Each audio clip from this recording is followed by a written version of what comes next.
का परावर्तन।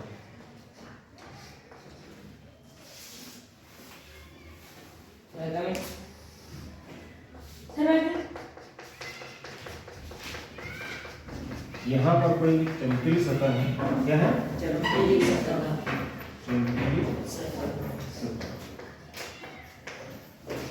किसी प्रकाश स्रोत से कोई प्रकाश लेकर इस चमकीली सतह पर आता है ना,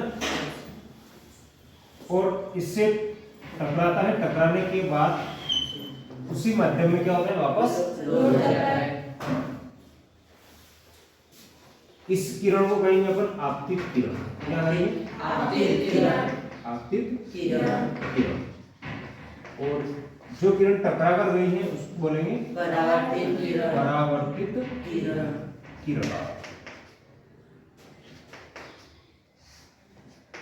आपतित किरण, परावर्तित किरण। परावर्तित किरण।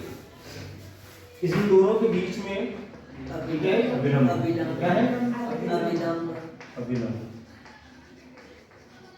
ये चमकीली सतह जो है इसको परावर्तक सतह भी कहते हैं। क्या कहते हैं? परावर्तक सतह। परावर्तक सतह।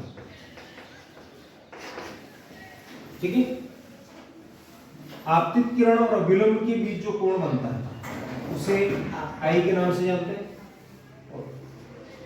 परावर्तित किरण और अभिलंब के बीच कोण बनता है उसको आर के नाम से जानते हैं। तो आई क्या है? आई आपतन कोण। क्या है? आई आपतन कोण है। और आर क्या है? परावर्तन कोण। परावर्तन कोण। ठीक है। अब देखें आपतन कोण किसे कहें? प्रश्न है कि आपतन कोण किसे कहें? आपतित किरण और अभिलंब के बीच बनने वाले कोण को आपतन कोण कहते हैं। परावर्तन कोण किसे कहेंगे? परावर्तित किरण और अभिलंब के बीच बनने वाले कोण को परावर्तन कोण कहते हैं। ठीक। अब इसके परावर्तन के नियम हैं। परावर्तन के दो नियम हैं। पहला, आपतन कोण का मान परावर्तन कोण के मान के बराबर होता है, यानी I बराबर R। I का मान R के बराबर है। दूसरा, आपतित किरण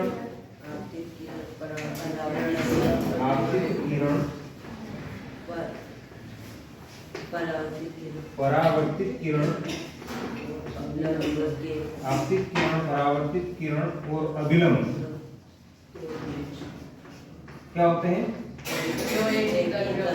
तीनों एक ही तल में स्थित होते हैं। तीनों एक ही तल में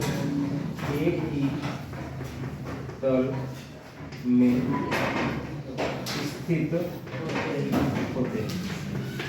तो ये परावर्तन का हो गया। परावर्तन किसे कहते हैं? परावर्तन के नियम बताओ।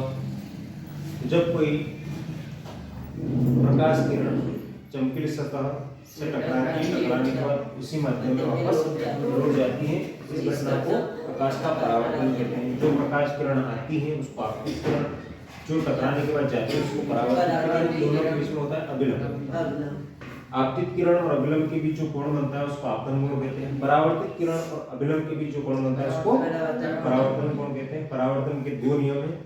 पहला है आपतन कोण का मान सदैव परावर्तन कोण के मान के बराबर होता है। दूसरा, आपतित किरण परावर्तित किरण और अभिलंब किरण एक ही तल में स्थित होते हैं। अब इसके बाद आता है अपवर्तन। प्रकाश का अपवर्तन। अपवर्तन के लिए दो माध्यम की आवश्यकता होती है। इसमें एक ही माध्यम है, एक में चलेगी। अब दो माध्यम, एक तो होता है सघन, एक होता है विरल। ठीक है। जिसे मान लीजिए एक माध्यम है ना, एक माध्यम यहाँ से, तो प्रकाश किरण यहाँ से ही इस दूसरे माध्यम में जाएगी, प्रकाश किरण यहाँ से ही इस दूसरे माध्यम में जाएगी। सघन ऊपर की तरफ भी हो सकता है, नीचे की तरफ भी हो सकता है।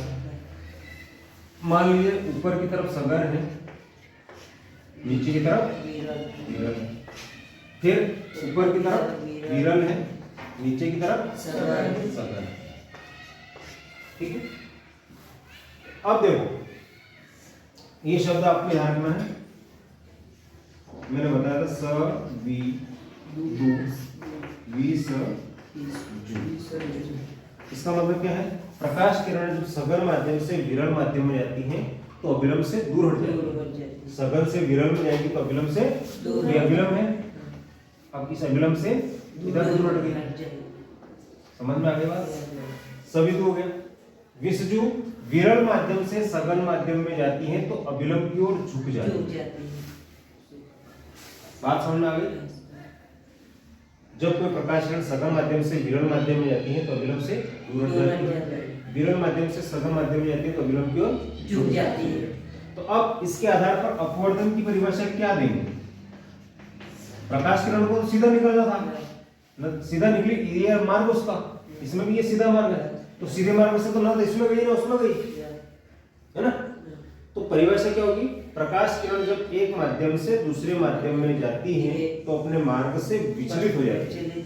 जब प्रकाश किरण एक माध्यम से दूसरे माध्यम में जाती है तो अपने मार्ग से विचलित हो जाती है। इस घटना को प्रकाश का अपवर्तन कहते हैं। इस घटना को कहते हैं प्रकाश का